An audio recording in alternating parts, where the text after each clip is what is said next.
Hello and welcome to our Smurd P video, and today we're looking at Mighty Morphin Power Rangers Yellow Ranger from Super 7, the Ultimates. I think that's what it's called. Anyway, this is for age 14 and above, if you can't see that. On the back, well, there's nothing but stuff about choking, etc. Do not leave this with your children.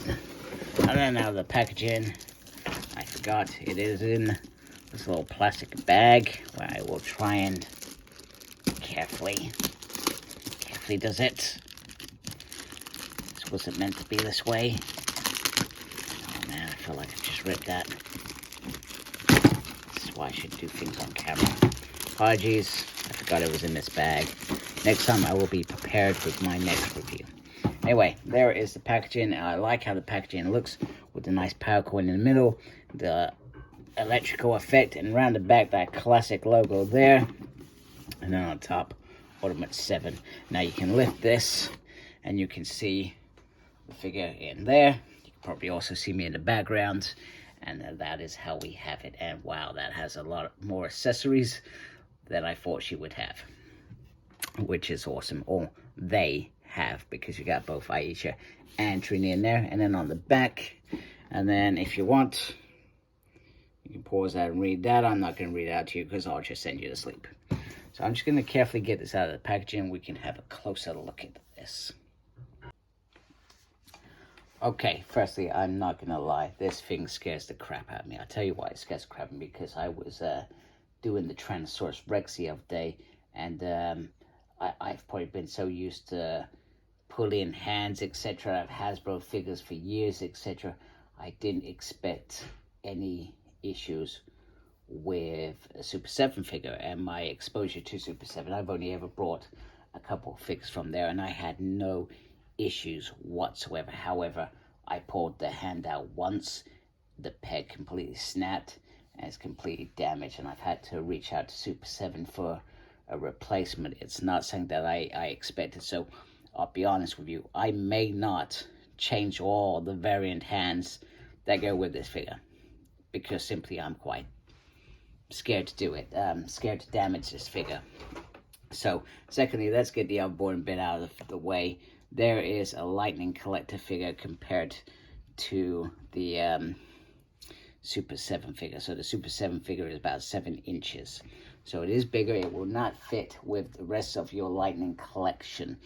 You got to treat this as this is a standalone collection that you will put away. I guess the other way to look at this, and I quite cautious for how I say this is meant to be a premium figure for your shelf, the same as 3-0, those 12-inch beautiful figures, etc. You've also got, is it Mezco? I can't say it properly. They're doing figures. I almost feel, and with Hasbro as well, we are easily Mighty Morphin Power Rangers fatigue. It has been done to death over the last 2 years, and this is another example. And literally, I think the reason I got this was because I thought it might be my premium collection. Although after that break, I don't think I'm even going to keep it. I don't think I'm going to keep these at all. I think I'm just going to review them, sell them on. So there we go. That is a beautiful head sculpt. Absolutely stunning. The paintwork throughout this whole thing looks really nice. I'm not sure I'm going to get the focus. I need to get that. Come on.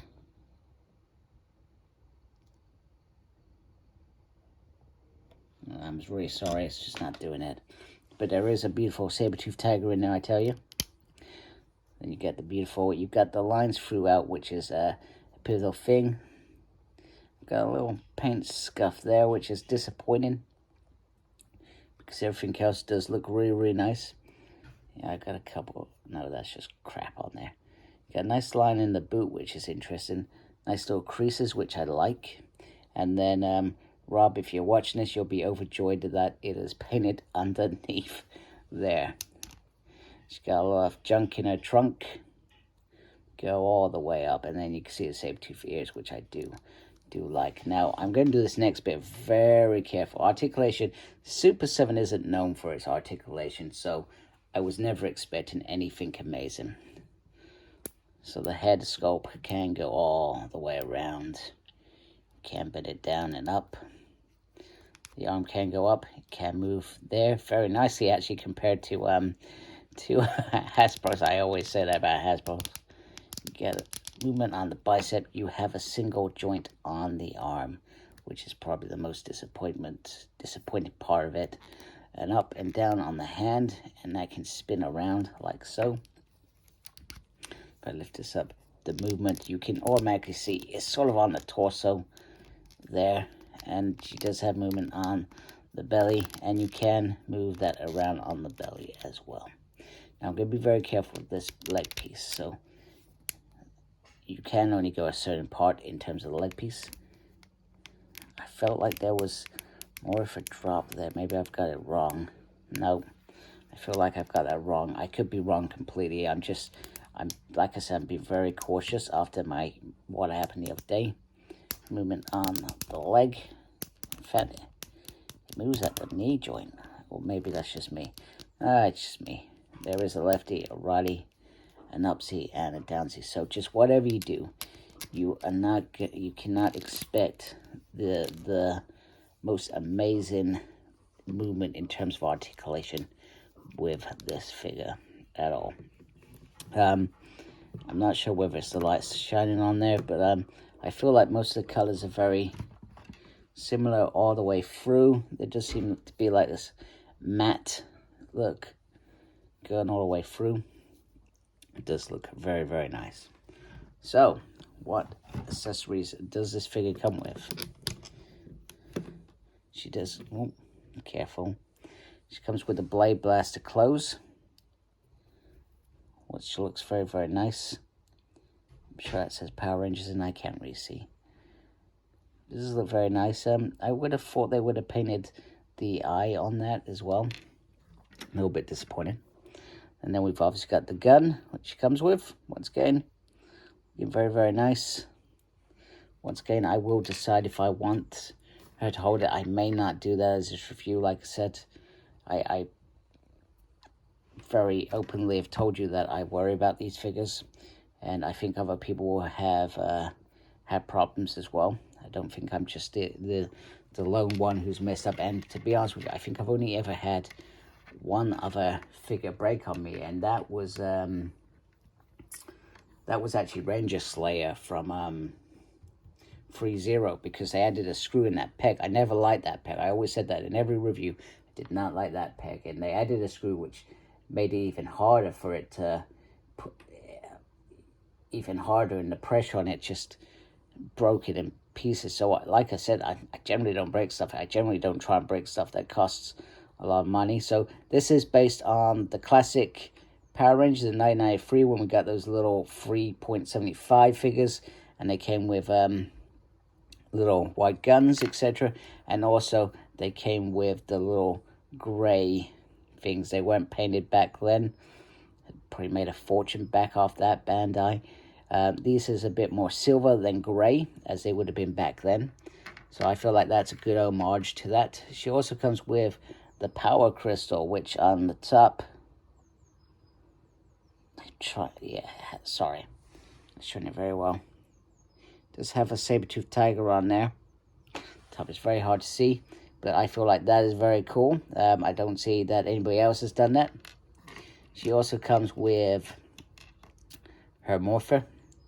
Once again, no reason to have a morpher with a morphed figure. If she had a civilian figure, which they may do. They may do civilian figures. That would be pretty awesome. Then the morpher would be very welcome. That is very cool. Then she comes with the flowers. What was it? That episode where she had to run up the hill and she had to get the flowers. That was with Shell Shocked, I think. Could be talking crap there. And that returned some of the Power Rangers back to normal after they were stopped. He used a red light, red light, green light. And she was green light because she had to go. She obviously comes with 2 daggers, which look very, very beautiful. Very beautiful.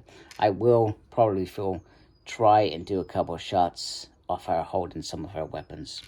And then last but not least, my favorite, Mr. Ticklesneezer. come on, Trini's favorite doll and that amazing scary dream. And nobody forgets that one episode where obviously I think in is it Zoo Rangers, the boy was controlling the Megazord or something like that, but in this it was you just get a glimpse of this boy in the background, etc. And everybody points it out every now and then. That is a beautiful, beautiful head sculpt of Tree. I do like that. Very nice representative of her. And we got Representative Karen, Season 2, where she used to wear these little yellow bows in there. She had this fringe, and it looked awesome. I still prefer it when she got when she had the parades in. She looked very cool then. But this is awesome. Definitely Season 2. Aisha, brilliant. So Aisha and Trina head sculpts. So there we go. Okay, so very quickly, here is Trini holding Mr. Ticklesneezer and those flowers and the head. Once again, just it's very, very nice. It's a very, very beautiful head sculpt, although it doesn't like showing up very well on the camera. It is a very, very nice likeness. I think they've done a fabulous job with that and really taken care of a ranger that is dear to most. So I'm going to put Aisha's head on now. Okay, so here is Aisha holding the power crystal and the blade blaster open, and I've tried to move the pose a little bit so you can see it, etc. And it doesn't seem so bad, but it, I will point out the articulation is very restricted. You know, you need to see these figures is what they are. They are your premium of Hasbro's Power Rangers. Hasbro Power Rangers are very nice to maneuver and do lots of crazy stuff with, etc. within reason, and they still look good, whereas this is all about looking good. That is it.